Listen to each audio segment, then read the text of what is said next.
우리 지난주 말씀을 한번 살짝 짧게 리뷰해 봅시다. 지난주 다윗은 허름한 하나님의 성막을 보면서 하나님의 집, 성전을 짓겠다라는 마음을 품습니다. 그 마음을 선지자 나단에게 전했고 나단 선지자도 그 다윗의 말에 오케이 했습니다. 그러나 하나님께서는 나단 선지자를 통해서 이 다윗의 꿈을 멈추게 했어요. 스탑시켰습니다. 그저 그 시대의 흐름과 그 풍조에 따라서 하나님의 집, 성전, 그 신전을 짓겠다는 그 다윗의 마음을 멈추게 하십니다. 다윗은 꿈을 잃어버렸어요. 다른 누구도 아닌 하나님을 위해서 하겠다라고 생각했었는데 그 일을 하나님께서 브레이크 거셨습니다. 다윗의 생각이 하나님의 뜻과 맞지 않았기 때문이었죠. 그러나 하나님께서는 다윗에게 스탑만을 이야기하지 않으셨습니다. 그 다음 걸음을 나가셨는데 하나님께서는 다윗이 가지고 있었던 오류를 수정해 주셨죠. 하나님께서 성전 건축을 반대했던 이유가 다윗이 싫기 때문에, 또는 이 다윗이 지은 집을 받기 싫어서, 혹은 다윗이 디자인하는 그것이 마음에 들지 않았기 때문이 아니었습니다. 하나님께서는 이 세상 그 어디에도 국한될 수 없는 분이셨기 때문입니다. 온 우주 만물을 창조하셨기에 지구가, 그리고 이 땅이 그저 하나님께는 발등상, 그 의자의 그 발걸이 부분에 해당하는 것이기 때문에, 그 정도에 지나치지 않기 때문에 하나님께서는 성전 짓는 것을 금하셨고 이것에 대한 오류를 정정해 주셨습니다. 그리고 하나님을 향한 순수한 열정에서 시작되었던 다윗의 동기에 기뻐하시면서 그에게 복을 약속해 주시죠. 여기까지가 지난주 이야기였습니다. 지난주 하나님으로부터 이 교정을 받은, 정정을 받은 다윗은 어떤 행동을 취하는데 그 행동이 바로 오늘의 본문이죠. 오늘 본문은 하나님의 은혜를 경험한 다윗이 보인 반응을 이렇게 설명합니다. 18절 앞부분만 보면 다윗 왕이 여호와 앞에 들어가 앉아서 이르되, 다윗은 나단 선지자를 통해서 하나님의 뜻을 알게 되자마자 바로 즉시 그 자리에서 일어나 하나님의 궤가 있는 성막으로 달려갔습니다. 그리고 그곳에 나아가 무릎을 꿇고 엎드려 기도하죠. 우리가 다윗의 기도에서 발견할 수 있는 바른 기도, 바른 하나님의 은혜에 대한 반응의 첫 번째 키워드는 즉시입니다. 즉시. 제가 주중에 인스타그램에서 한 컷짜리 카툰으로 된 풍자를 하나 보았습니다. 이미지 한번 좀 준비해 주시면 감사하겠습니다. 네, 즐거운 교회 생활이라는 이제 계정에 올라온 이미지였는데 이 두 개 비슷한 이미지가 위아래로 있죠. 이제 왼쪽에 있는 분은 아무래도 좀 목사님이신 것 같습니다. 목사님께서 성도님께 이렇게 질문하죠. 위에를 보면 하나님이 여러분을 사랑하십니다. 아멘이십니까? 아멘. 그림에서도 보면 사람들이 막 손을 들고 아멘 웃으면서 환호하고 있습니다. 근데 이제 밑에 있는 그림을 보면 목사님 멘트가 바뀌죠. 목사님께서 성도들에게 질문을 합니다. 여러분의 삶을 주님께 온전히 드리겠습니까? 라고 질문을 하자 성도님들 표정이 어떻죠? 띠용이죠, 띠용. 아까와는 전혀 다른 표정을 짓고 있습니다. 얼굴에서 웃음이나 이제 미소가 보이지 않아요. 누군가는 눈을 감고 있기도 하고 어떤 누군가는 화가 난 듯한 표정까지 짓고 있습니다. 이 그림, 이 만화가 우리에게 주는 시사점이 무엇일까요? 여러 가지가 있을 것입니다.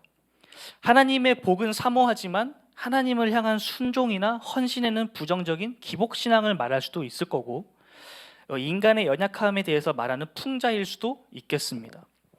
저는 이 그림을 보면서 어떤 생각이 들었냐면 당연히 그럴 수 있겠다라는 생각이 들었어요. 당연히 그럴 수 있는 반응. 만화 속에 있는 사람들의 반응이 이해가 됐습니다. 우리가 하나님을 사랑한다고 하지만 하나님을 위해서 나의 무엇인가를 드리는 것에는 상당히 계산적이거나 부정적일 때가 많습니다. 하나님께서 우리를 사랑하셔서 자신의 모든 것을 다 포기하고 친히 이 땅에 내려오셨지만 하나님을 사랑한다고 고백하는 우리의 삶에는 하나님을 향한 포기보다는 돈이 없다, 시간이 없다, 힘이 없고 능력이 없다 라는 핑계를 대며 타협하려 하기 때문입니다. 그리고 이러한 타협이 굉장히 자연스럽고 당연한 것처럼 우리는 여겨집니다.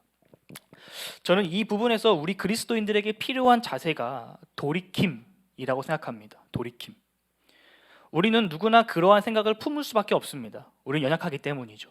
현실이라는 세상을 살아가고 있기 때문에 우리에게는 시간이 없다, 돈이 없다, 능력이 없다라는 핑계가 단순히 하나님으로부터 도망치기 위한, 도피하기 위한, 또는 하나님을 외면하려는 신앙이 없는 행동인 것이 아니라 이것이 우리의 현실 그 자체, 팩트이기 때문입니다.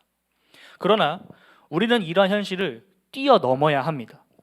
이 땅에 완전한 인간으로 오신 예수님께서는 우리와 같은 동일한 걱정과 근심과 불안을 가지고 있었어요. 우리가 예수님을 생각할 때 예수님은 모든 것을 다 아시고 초자연적인 역사를 일으키는 분으로만 생각을 하는데, 그러나 예수님은 그와 동시에 우리와 동일한 인간이셨습니다. 아주 평범한 인간이셨어요. 예수님도 우리와 똑같이 배고픔을 느끼셨고 사역이 많은 날에는 힘이 들고 피곤하셨으며 이 죽음이라는 불안과 공포 속에서 힘들어하셨고 불의한 것에 분노를 느끼셨습니다. 그러나 예수님은 이러한 현실을 뛰어넘으셨어요. 아무리 힘들고 어렵더라도, 아무리 시간이 없고 바쁘다 할지라도 예수님은 늘상 하나님과의 관계를 최우선하셨습니다. 예수님은 그 어떤 때라도 따로 시간을 구별해서 하나님께 나아가 하나님과 대화를 나눴어요. 예수님께서는 은밀한 중에 기도를 통해 하나님의 뜻을 묻고 그 뜻에 순종할 수 있는 힘을 구하고 그 뜻대로 살기 위해서 결단하는 시간을 가지셨습니다. 이와 같이 우리가 어떤 일을 할 때, 어떠한 선택을 할 때 우리의 마음과 생각 가운데 포기하고 타협하고 싶은 마음이 든다면 우리는 바로 그 즉시 그 마음을 돌이켜야 합니다. 이때 중요한 것은 그냥 돌이키는 것이 아니라, 이미 다 지나간 다음에 돌이키는 것이 아니라 그 즉시 곧바로, 그런 마음이 들 때 곧바로 돌이켜야 됩니다. 결국 중요한 건 타이밍인 거예요. 다윗이 할 수 있는 최선의 선택이자 행동은 하나님께 나아가는 것이었습니다. 그분의 크심을 찬양하고 하나님께서 허락하신 복과 은혜에 감사하는 것, 자신의 한계를 인정하고 하나님의 인도하심을 구하는 것, 다윗에게 이것보다 더 중요한 것은, 더 우선시되는 것은 없었습니다. 다윗은 자신의 뜻과 달랐던 더 크고 완전한 하나님의 뜻을 깨닫게 되는 그 순간 곧장 하나님께로 나아가서 기도한 것입니다. 성도 여러분, 우리에게는 타이밍이 참 중요합니다. 하나님의 은혜를 경험했을 때, 그 은혜를 발견하고 깨달았을 때 그 즉시 반응하는 자세가 매우 중요합니다. 복음서에 있는 이야기를 짧게 하려고 하는데요.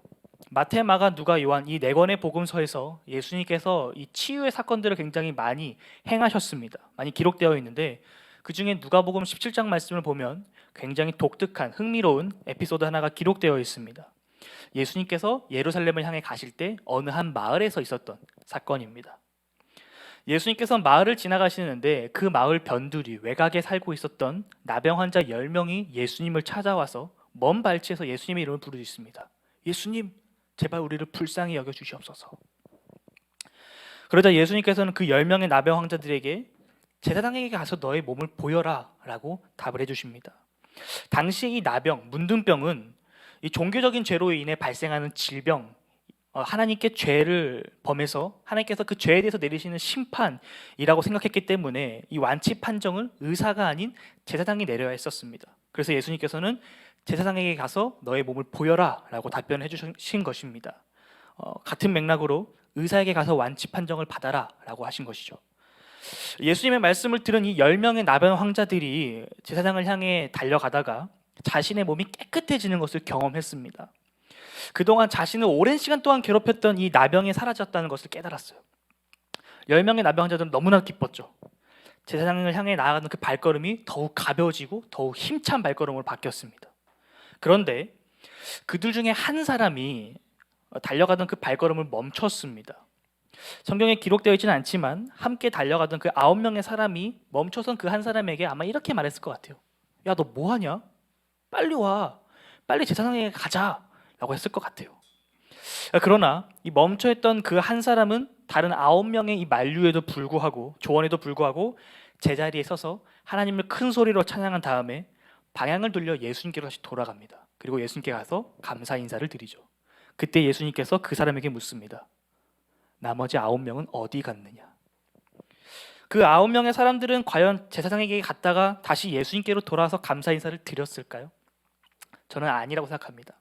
그러지 못했거나 또는 그러지 않았을 것 같습니다.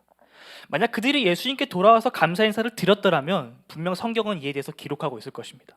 그러나 성경은 이에 대해서 아무런 말도 하고 있지 않습니다. 모든 것에는 타이밍이 있습니다. 그 타이밍이 바로 즉시예요. 즉시 곧바로 해야 됩니다. 삭개오가 예수님을 만나 자신의 죄를 고백하고 즉시 그 죄에서 돌이켰던 것처럼 하나님의 은혜와 그 감사의 제목을 발견하고서 즉시 감사와 찬송을 하지 않으면 우리는 곧바로 잊어버리게 돼요. 조금 있다가 해야지 하고 미루는 그 순간 그 조금이 1시간이 되고 그 1시간이 하루가 되어버립니다. 그리고 그 하루가 지나게 되면 다시는 그 기회를 잡지 못하게 될 수도 있어요. 대표적인 것이 바로 큐티죠. 성도 여러분, 하나님의 은혜를 깨닫게 될 순간 즉시 돌이키시길 바랍니다. 하나님의 은혜를 깨닫는 그 순간 하나님 앞에 앞으로 바로 나아오시길 바랍니다. 깨달은 직후가 가장 좋은 때이며 유일한 때임을 기억하고 그때를 붙잡고 사모하는 지혜로운 자들이 되시기를 주님의 이름으로 축복합니다. 이어서 살펴봅시다. 우리 18절에서 20절 말씀입니다. 18절에서 20절입니다. 다윗 왕이 여호와 앞에 들어가 앉아서 이르되 주 여호와여 나는 누구이오며 내 집은 무엇이기에 나를 여기까지 이르게 하셨나이까. 주 여호와여 주께서 이것을 오히려 적게 여기시고 또 종의 집에 있을 먼 장래일까지도 말씀하셨나이다. 주 여호와여 이것이 사람의 법이니이다. 주 여호와는 주의 종을 아시오니 다윗이 다시 주께 무슨 말씀을 하리오리까. 아멘. 18절 모습에서 우리는 변화된 다윗의 모습을 살펴볼 수 있습니다. 지난주 다윗은 내가 하나님의 성전을 짓겠다, 내가 하나님을 위해서 무엇을 하겠다라는 자세를 취했습니다만 오늘 이 18절 말씀이 비추고 있는 다윗은 좀 다른 모습을 보입니다. 내가 누구이기에, 우리 집이 무엇이기에 주님께서 이렇게까지 은혜를 베풀어 주십니까? 우리가 다윗의 기도에서 발견할 수 있는 두 번째 키워드는 겸손입니다. 겸손. 하나님의 은혜는 우리를 겸손하게 만듭니다. 기도를 다르게 표현해 보면 내려놓음이라고 표현할 수 있습니다. 우리가 흔히 새로운 것을 얻기 위해서 현재 내가 가지고 있는 것들 중에서 하나를 놔야 한다라는 표현을 사용하지 않습니까? 마찬가지로 우리가 하나님의 뜻을 붙잡기 위해서는 나의 뜻을 내려놔야 됩니다. 그 과정이 바로 기도예요. 기도.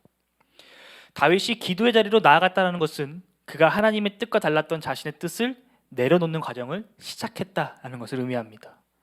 자신의 뜻과 계획이 아닌 하나님의 뜻과 하나님의 말씀에 따라 순종하겠다라는 겸손의 열매가 맺히기 시작한 것입니다. 오늘 본문에서 다윗의 겸손함을 가장 잘 나타내주는 단어가 두 가지가 있는데 그중 첫 번째가 여기까지입니다.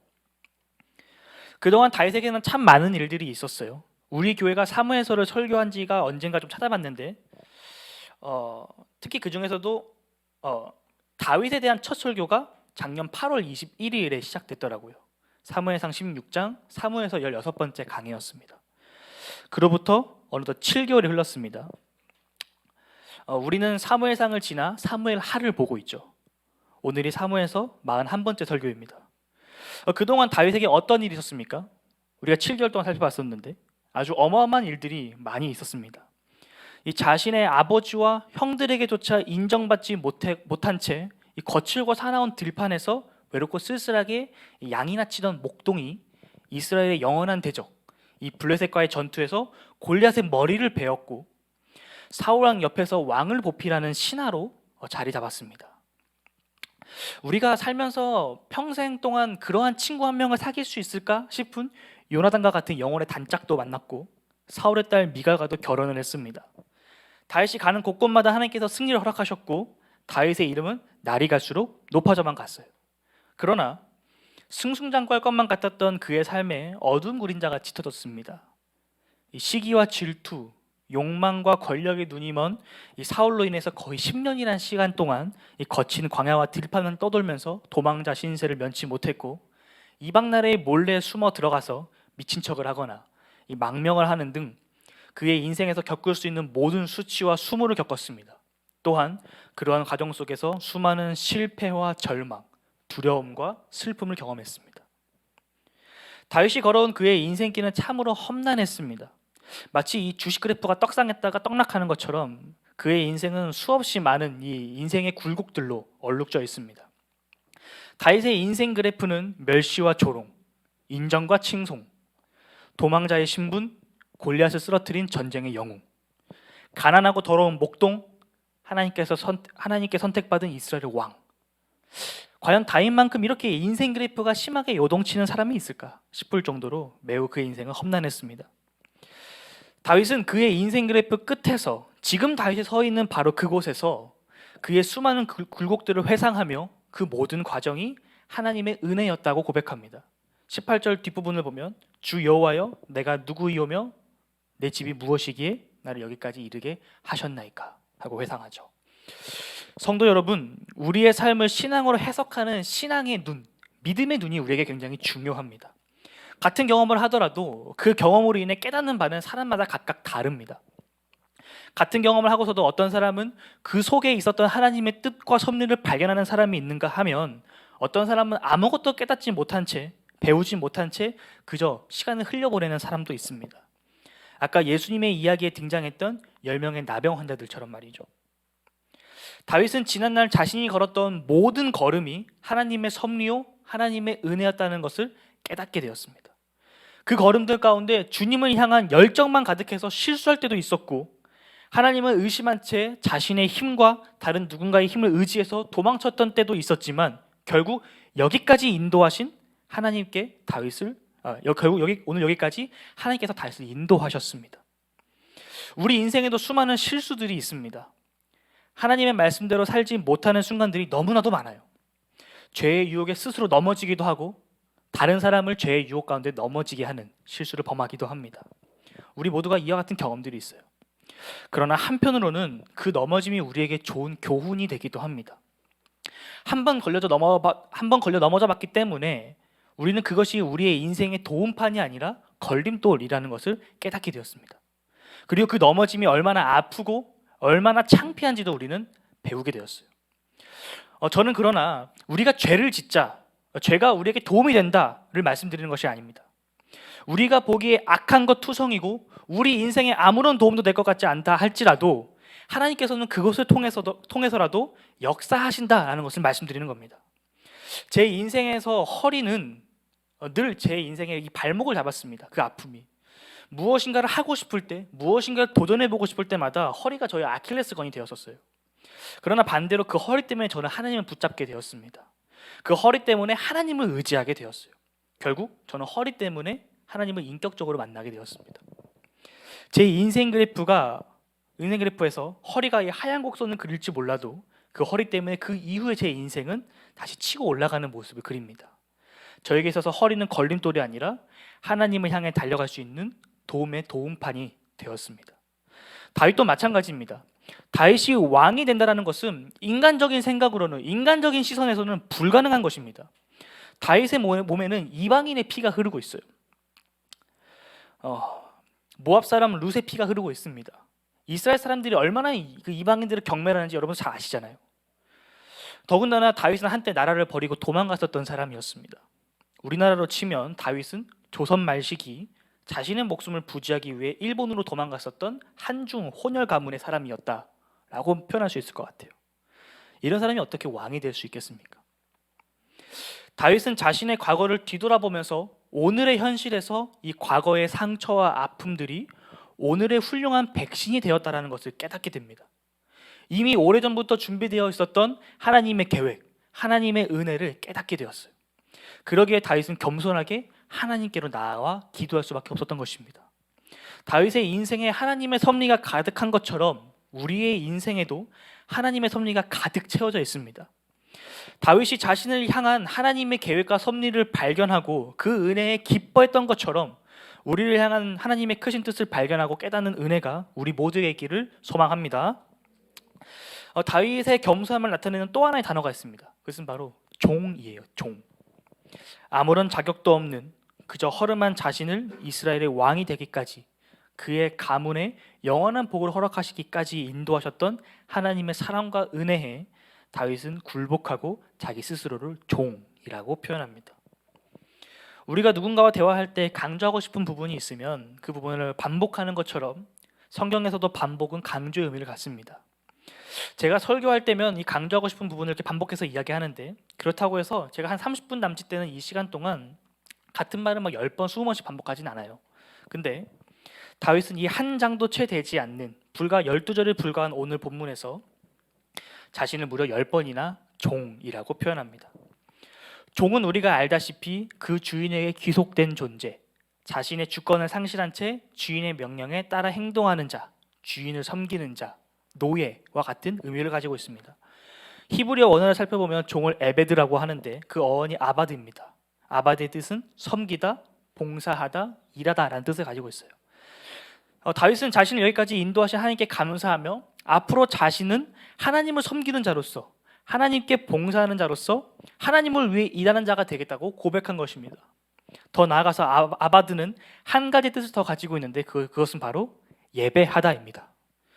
여호수아 24장은 모세를 뒤이어 이스라엘 백성들을 이끌어 하나님께서 약속하셨던 그 가나안 땅으로 그들을 인도한 지도자 여호수아에 대한 이야기가 기록되어 있습니다.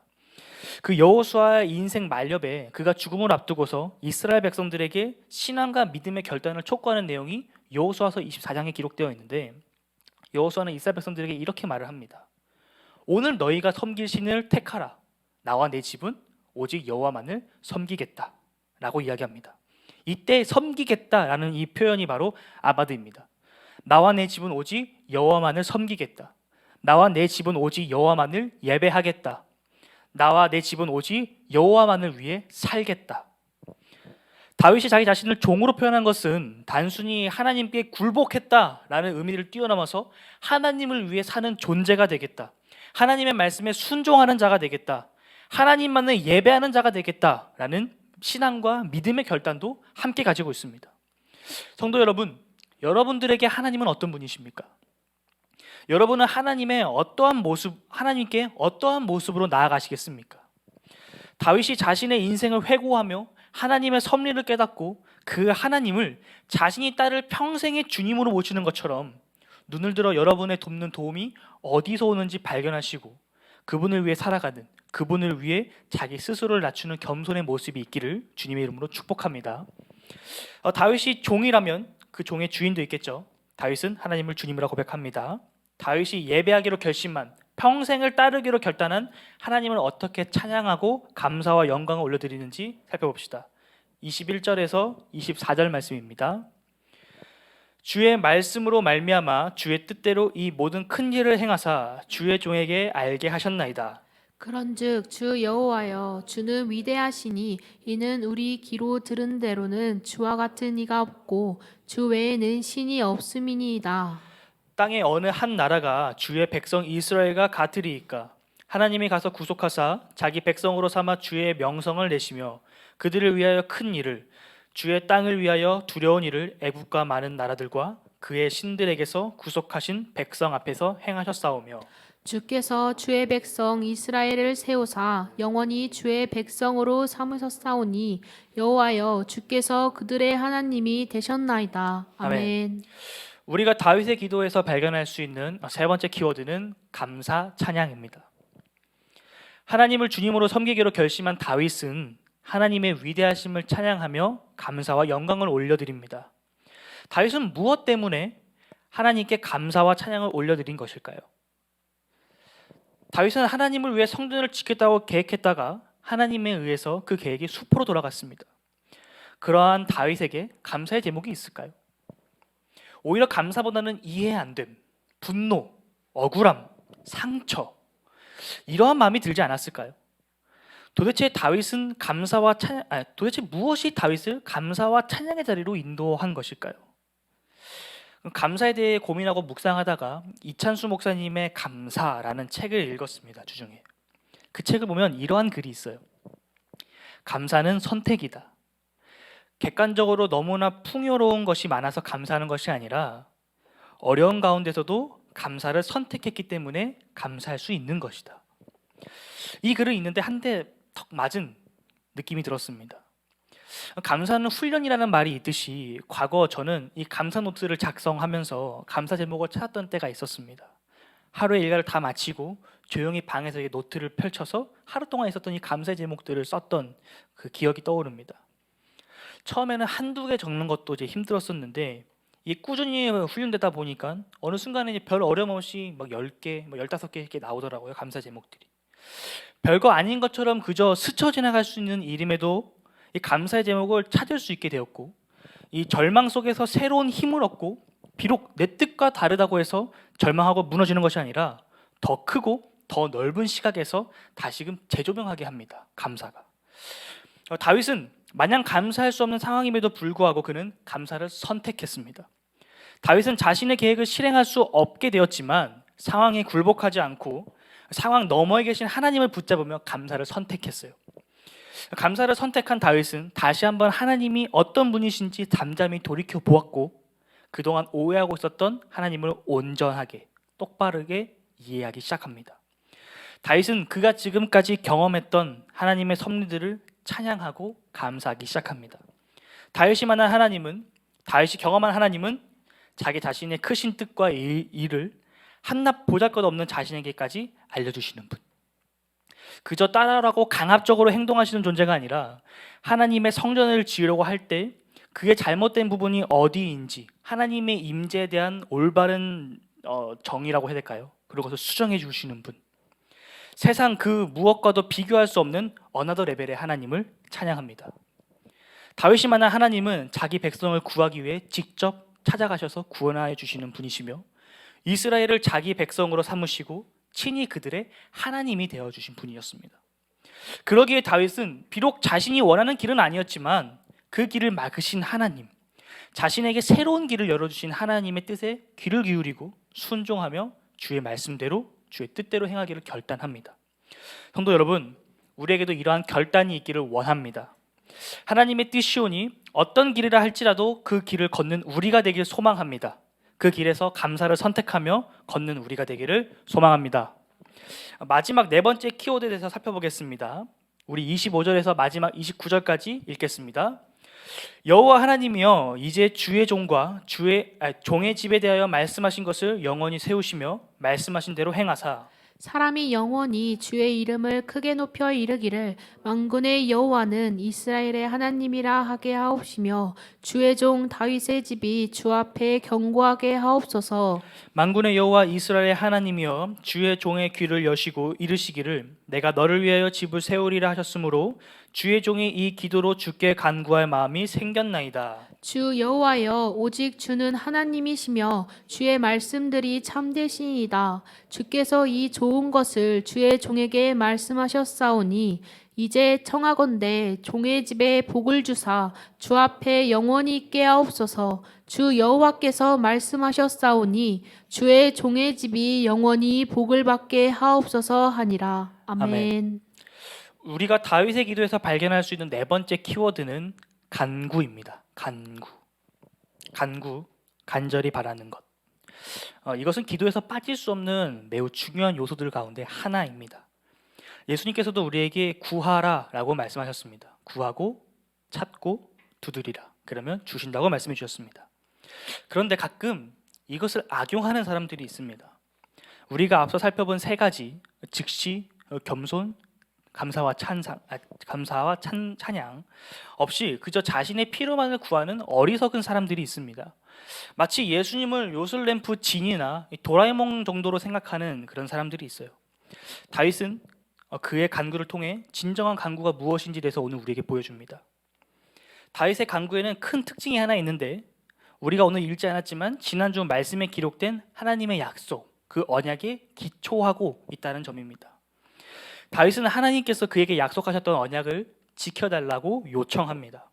이 주석에 참 재미있는 표현이 있었는데 다윗의 논리를 자세히 살펴보면 하나님 정말 그러실 필요까지는 없었는데 큰 은혜를 저와 저의 집에 주셔서 감사합니다. 주셨어요. 하나님께서.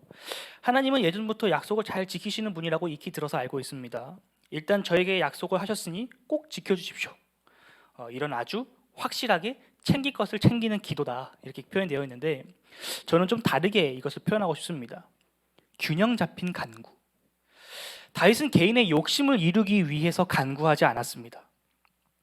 하나님을 마치 도구처럼 이 소원을 들어주는 분처럼 여기지 않았어요.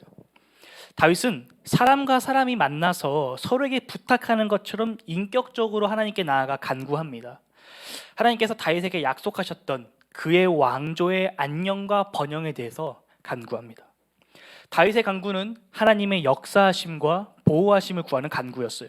결국 여기까지 다윗의 삶을 인도하신 하나님께서 앞으로의 미래에도 역사하시고 보호해달라고 기도하고 있는 것입니다. 하나님의 말씀을 붙잡는 기도, 이것이 바로 다윗이 우리에게 보여준 바른 기도, 하나님의 복에 대한 올바른 반응이었습니다. 성도 여러분, 하나님께 기도하며 나아갈 때 내 마음에 있는 욕심을 붙잡고 나아가지 않기를 바랍니다. 기도하러 나아갈 때 내 마음 가운데 있는 생각과 계획을 붙잡고 나아가지 않기를 바랍니다. 기도는 하나님과의 대화요, 하나님의 뜻에 나의 뜻을 굴복시키는 것입니다. 하나님께서 우리에게 주신 말씀, 그 성경을 기반하여 하나님의 말씀을 붙잡고 이 성경 속에 기록된 우리를 향한 하나님의 놀라운 축복과 약속들을 붙잡고 기도의 자리로 나아가는 말씀의 사람, 기도의 사람이 되시기를 주님의 이름으로 축복합니다. 말씀의 결론을 맺겠습니다. 제가 지난주 SNS에서 이 김창옥 강사님의 어느 한 강연을 시청했었습니다. 김창옥 그 강사님께서 진짜 열정과 가짜 열정, 진짜 사랑과 가짜 사랑을 구별하는 방법에 대해서 설명해 주셨어요. 그 기준이 뭔지 대해서. 과연 그 기준이 뭘까요? 굉장히 흥미로웠는데 김창옥 강사님이 보기에 이 진짜 열정, 진짜 꿈, 진짜 사랑을 가진 사람들이 보이는 공통점은 도를 가지고 있다는 거였어요. 그래도, 그럼에도, 그렇다 하더라도 이 도를 가지고 있다는 거예요. 진짜를 가진 사람은 아무리 돈이 없다 할지라도 유학을 간대요. 자신의 꿈을 위해서. 아무리 시간이 없다 할지라도 연애를 한대요. 사랑을 위해서. 아무리 바빠도 자기 개발을 소홀히 하지 않고 아무리 어려도 끝까지 포기하지 않는 집념과 끈기를 가지고 있다고 합니다. 근데 반면에 가짜 열정, 가짜 사랑, 가짜 꿈을 가지고 있는 사람에게 보이는 공통점은 서예요. 도와 반대로 서. 그래서 난 돈이 없어서 유학을 포기했어. 부모님이 안 둬줘서 난 꿈을 접었어. 너무 지쳐서, 너무 힘들어서, 너무 두려워서 이 서를 가지고 있대요. 얼마나 많은 그리스도인 청년들이 하나님을 사랑한다고 말하는지 모릅니다. 참 귀해요. 그런데 막상 뚜껑을 열어놓고 보면 이야기가 완전 달라요. 온갖 핑계가 난무합니다. 저는 이래서 안 돼요, 주님. 전도사님, 저는 이래서 못해요. 늘상 힘들고 안 된다, 어렵다는 이야기만 합니다. 그러나 여러분 명심하시기 바랍니다. 하나님께서는 우리에게 그래서의 모습이 아니라 그래도의 모습을 원하십니다. 내가 아무리 어려워도, 내가 아무리 바빠도 하나님을 최우선적으로 선택하는 것, 하나님의 말씀을 향해 이 성령님과의 친밀한 교제를 향해 뛰어가는 자를 하나님께서 원하십니다. 이것이 하나님으로부터 선물을 받은 자가 취해야 할 반응인 거예요. 세상 그 누구보다도 비교할 수 없는 가장 귀한 선물을 주셨으니 우리가 드릴 수 있는 최선의 것으로 반응해야 되지 않겠습니까? 하나님께서 주신 값비싼 은혜, 예수 그리스도의 피값에 우리는 어떻게 반응해야 될까요? 아무리 시간이 없다 할지라도 우리는 즉시 하나님께로 나아가야 됩니다. 우리는 그 어떠한 상황에서라도 겸손하게 하나님 앞에 나아가야 됩니다. 우리의 상황이 답답하고 막막하다 할지라도 우리 가운데 약속을 주신, 우리 가운데 그 은혜를 허락하시는 하나님께 우리는 감사와 찬송을 올려드려야 됩니다. 우리는 그렇게 하나님께 나아가는 삶을 살아야 하는 것입니다. 함께 말씀을 읽기 원하는데요, 시편 116편 12절에서 14절 말씀입니다. 이 말씀이 우리의 심령에 깊이 새겨지길 소망합니다. 우리 함께 힘찬 목소리로 함께 고백하러 나갑시다. 내게 주신 모든 은혜를 내가 여호와께 무엇으로 보답할까?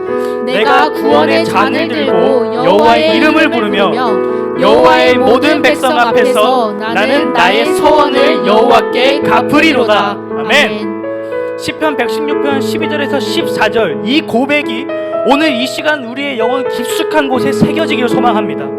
하나님께서 우리에게 허락하신 복, 은혜, 그 선물에 반응하며 어떠한 상황일지라도 그럼에도 불구하고 하나님을 붙잡으며 겸손하게 찬양과 감사를 드리며 말씀을 붙잡고 간구하는, 하나님께서 기뻐하시고 사랑하시는 귀한 주님의 자녀가 되시기를 주님의 이름으로 축복합니다.